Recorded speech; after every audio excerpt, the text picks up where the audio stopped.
Hello students, welcome to English Literature Classroom. Today my topic is Shakespeare's The Tempest, important characters. In my previous video, I gave you the name of all the important characters and I told you in detail about Prospero, the rightful Duke of Milan. Today I am going to tell you something about Miranda, who is Prospero's daughter.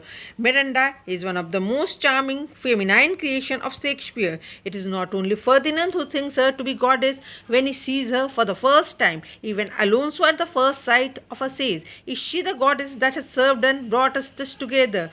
Her most important quality is a sympathetic nature and tenderness.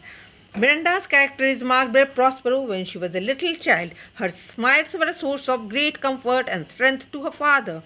When she learns from her father she is princess by birth, she does not feel any regret at having lost the royal life. Now, I will tell you about another important character, that is Caliban. Caliban, a savage and deformed slave. Okay? Caliban is the son of the witch Sycorax. Clear? Caliban is the son of the witch Sycorax. In his outward appearance, he has some resemblance to a fish. Listen once again. In his outward appearance, he has some resemblance to a fish, which Trinculo takes him to be. He is half monster and half human. He is of an evil nature, is engaged in wicked projects and uses abusive language. Caliban is great loss and gross and beastly. Once again listen this line. Caliban is gross and beastly. He resists all active occupation and recognizes no moral law.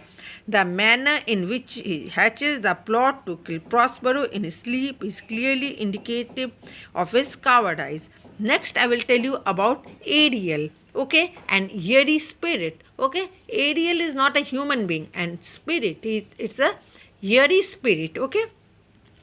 Now, Ariel, a spirit of the year, is light-hearted and cheerful. Though a spirit of the year, he is equally at home on earth, on sea, and in fire. He can fly, swim, and penetrate the earth. He can work both by day and by night. Unlike most spirits, he too feels sympathetic towards human beings in their misery. Ariel wants freedom from all control. When we first see him, he is in melancholy and moody because Prospero is setting him tasks. Prospero repeats his sweet promise of freedom to Ariel several times in the course of play, and twice Ariel reminds him of the promise.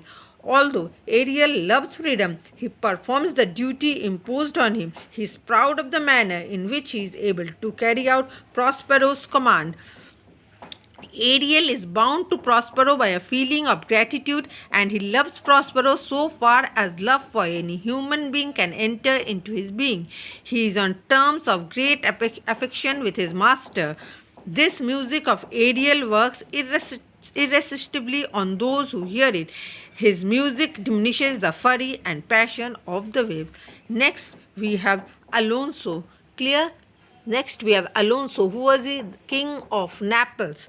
Okay, Alonso is a villain in the play. He is not completely a wicked man as Antonio and Sebastian are. Antonio plans to usurp his brother's dukedom, had a chance to succeed. Alonso gives support to Antonio in this regard. Alonso is treacherous to Prospero, but he loved his son Ferdinand dearly. When he thinks his son to have been perished in the shipwreck, he is inconsolable. He wanders about the island in search of him, but he is not found. Subsequently, on finding his son alive, he is exceedingly happy.